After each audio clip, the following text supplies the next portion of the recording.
A continuación, Quito con Marjorie.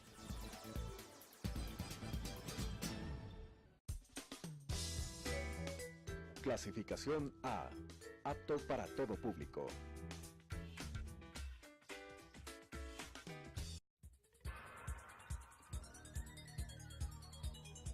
Las opiniones vertidas en este espacio por la producción y dirección del programa son de exclusiva responsabilidad de sus autores y de quienes intervienen en ellos.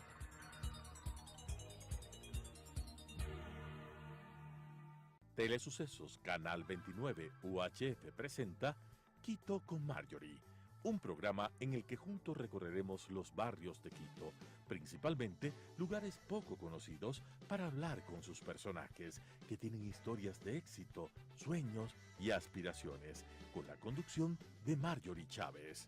Quito con Marjorie. Ahora queremos contrastar la experiencia con una persona que empieza a emprender en nuestra ciudad, en nuestro país. Estamos con Carlos Pérez, él es un emprendedor, es economista. Nos va a contar, nos va a relatar su vida, cómo le nació la motivación para decidir trabajar por su propia cuenta. Carlos, te escucho, cuéntame. Hola, buenas tardes.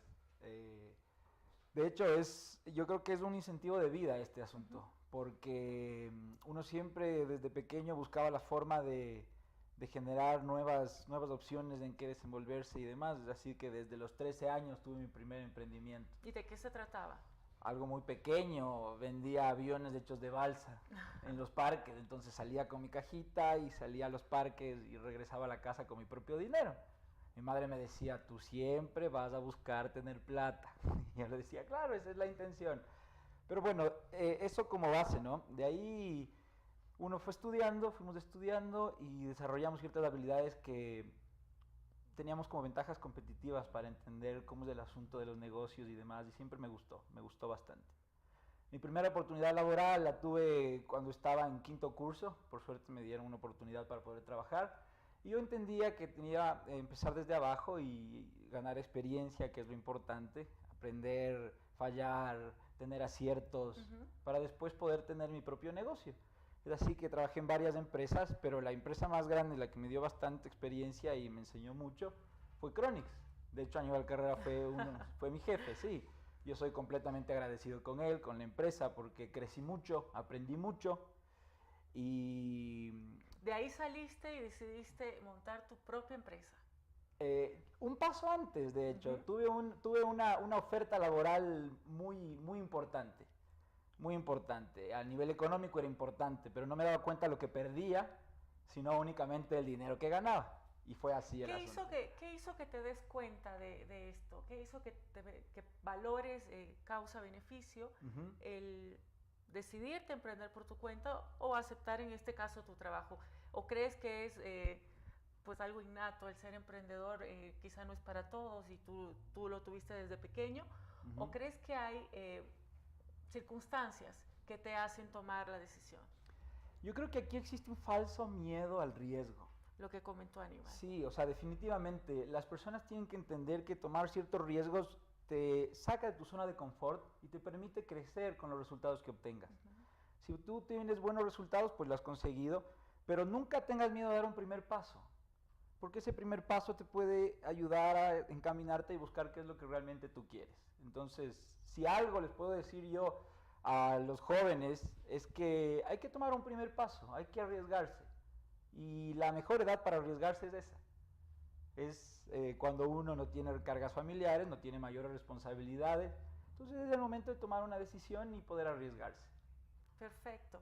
Y hoy, ¿cuáles son las dificultades más grandes con las que te encuentras en tu actividad?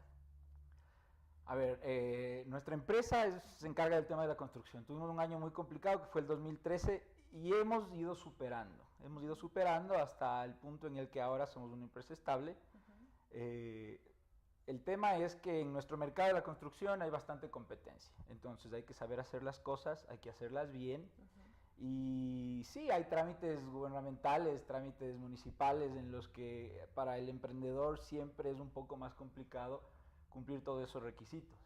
Por ejemplo, nosotros al momento de intentar tener obras con el Estado, por ejemplo, veíamos ciertas restricciones, que no podíamos tener contratos en 2 años, que teníamos un patrimonio mínimo como de $18,000. Entonces, una empresa que está empezando sí tiene sus limitaciones. Entonces, sí veíamos restricciones al inicio, de esa forma. Aníbal, ¿cuáles son los problemas que tú identificas hoy? Bueno, en nuestro caso hemos tenido actividad con entidades del gobierno y creo, lamentablemente, visto la realidad que es objetiva en este momento, un freno que es tremendo es el tema de la corrupción. Es realmente un hecho absolutamente lamentable, pero que tiene efectos lapidarios en el emprendimiento y en las iniciativas de empresas constituidas que han acumulado experiencia, pero que de un momento a otro se ven afectadas por la corrupción, porque vienen empresas que aparecen de la noche a la mañana y comienzan a operar sin saber por qué. Entonces, eso hace que mate a las compañías que durante mucho tiempo han tenido esfuerzos y no les han permitido desarrollar, crecer e incluso exportar servicios o tecnología, porque se ven afectadas por una corrupción gigantesca y que desincentiva a su vez que las empresas inviertan nuevamente, porque si te vas a chocar, tú haces una inversión y al cabo de unos meses o un año te chocas con un tema de corrupción, dices, hey, ¿cómo es esto? Si yo lo que he hecho durante muchos años es invertir, ¿y por qué me topo con estas paredes que son infranqueables en muchos casos? Es decir, el emprender en Ecuador es, para hacer la analogía con el fútbol, es como jugar en una cancha en mal estado, con la hinchada en contra, y acaso inclinada la cancha. Absolutamente, lo has graficado muy bien, y además en el caso del fútbol mejor, es decir, es jugar con cancha inclinada, con árbitro vendido, sin zapatos y tal. Entonces es imposible luchar contra eso. No es imposible porque ustedes lo han hecho, sí, pero realmente, claro, limita las aspiraciones de nuevos actores. ¿Cuál es el gran problema que sucede con eso? Y es que las iniciativas como de carros, por ejemplo, imaginemos que en unos años llega a ser una empresa mediana, grande incluso, de construcción. El momento que va a contratar con el Estado se va a chocar con paredes. Y eso hace que su emprendimiento, que está realmente consistente, no le permita seguir creciendo y llegar a internacionalizarse. Lo mismo sucede en todos los campos de la industria. Veamos el campo de la publicidad, en el cual ustedes están trabajando. Fíjense lo que está sucediendo. Porque unas empresas que no eran nada antes con el gobierno han tenido un boom y las otras empresas que siempre han estado se han visto paradas. Es decir, no existe una competencia leal, legítima, honesta y transparente. Que cada empresa sea valorada por sus esfuerzos, por sus méritos, por su dedicación, por sus políticas, por sus valores, no por otras cosas. Entonces, si eso no está claro para todas las autoridades, termina matando los emprendimientos de jóvenes, porque dice, bueno, yo voy a emprender, tengo una idea estupenda, pero resulta que al cabo, cuando ya soy más o menos desarrollado, no puedo seguir creciendo. Eso es lo que nos diferencia exactamente de cómo es el emprendimiento en Estados Unidos, en Europa. Donde precisamente eso no sucede y hace que los emprendimientos en Estados Unidos o en Francia, Alemania, sean fantásticos. Carlos, nosotros en el país tenemos una tasa de emprendimiento mucho mayor al de la región. El de la región es 17.6%, Ecuador está por sobre 35%. Sin embargo, el 5% de las empresas no llega a los 3 o a los 6 años. Más de 6 años solo logra el 2% de los emprendimientos del país. ¿Cuál es tu recomendación como emprendedor exitoso que pues tienes más de 5 años en el mercado para quienes quieran emprender? Esto no es una cuestión de velocidad, es un tema de resistencia. Y es importante cuando uno genera un emprendimiento que las bases de ese emprendimiento sean lo suficientemente firmes para aguantar épocas de bonanza y épocas de restricción económica. Es complicado para un emprendedor con poco capital no generar ganancia o utilidades en un periodo corto de tiempo. Entonces es importante tomar en cuenta esto y sobre todo entender que no siempre los resultados van a ser buenos. Un resultado negativo quizás te puede dejar mayor enseñanza que una utilidad económica, por ejemplo. Un resultado negativo te puede enseñar que hiciste las cosas mal y tú puedes tomar una decisión de qué camino para poder solucionar ese inconveniente. Entonces, lo que yo les digo a las empresas, a los emprendedores que recién van a empezar, es que tienen que tomarlo con calma, porque esto es de resistencia, no de velocidad. Aníbal, un último consejo, que ya estamos terminando. Un gusto. Mira, yo animaría a los jóvenes a que presenten sus iniciativas, sus ideas y lo desarrollen. Es decir, el país necesita esas iniciativas. En el caso nuestro hace mucho tiempo, pero hay montones, sobre todo en tema de tecnología, y que los jóvenes se arriesguen al tema. Un tema que sí que tengo que reclamar, por ejemplo, a las universidades, de la cual tú y yo y todos hemos venido de allí, es que no somos un país con una cultura de emprendimiento. Si las universidades enseñan cómo emprender. Así es. Cuando tú terminas la universidad, recién dices, bueno, ¿y ahora cómo hago para crear una empresa? ¿Y ahora qué problemas tengo para contratar a la gente? Esas son cosas que no en todas las carreras tienen que ser lo mismo, pero sí tiene que tener unas bases mínimas en todas las carreras, porque no solamente queremos emprendimientos en informática, en construcción, sino en toda los abanicos. Productiva. Pero, ¿qué hace un joven cuando sale? Lo primero que piensa es decir, ¿dónde me voy a trabajar? No piensa, dice, bueno, yo tengo una idea, ¿y cómo hago para emprender? ¿Cómo le genero?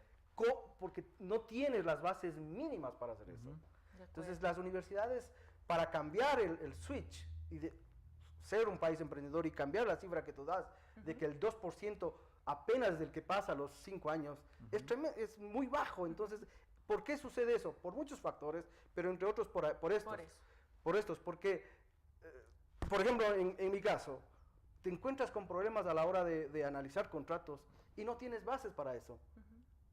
Y lo cual yo eché de menos muchísimo eso cuando justamente comencé a emprender. Digo, bueno, ¿y por qué en la universidad no me dijeron algo de esto? Sí, es verdad. Muchas gracias, Aníbal. Carlos, justamente conscientes de que no existe esta toma de conciencia en la ciudadanía, o al menos no de manera generalizada, es que este espacio trata pues de aportar con ideas y de que todos los quiteños sepamos que hay gente que está trabajando y que sí se pueden hacer las cosas. Muchas gracias por acompañarnos, les agradezco a los invitados y a quienes nos han visto. Este fue nuestro primer programa. La próxima semana seguiremos conociendo historias de Quito, historias de éxito. Yo me refiero al éxito como una mejora en la calidad de vida, y esto es lo que le vamos a seguir mostrando a ustedes. Gracias.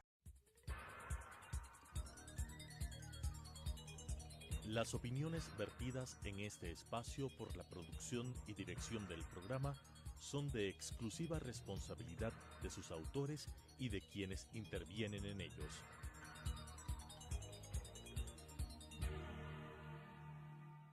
Telesucesos, Canal 29, UHF presentó Quito con Marjorie, un programa en el que juntos recorreremos los barrios de Quito, principalmente lugares poco conocidos, para hablar con sus personajes que tienen historias de éxito, sueños y aspiraciones, con la conducción de Marjorie Chávez.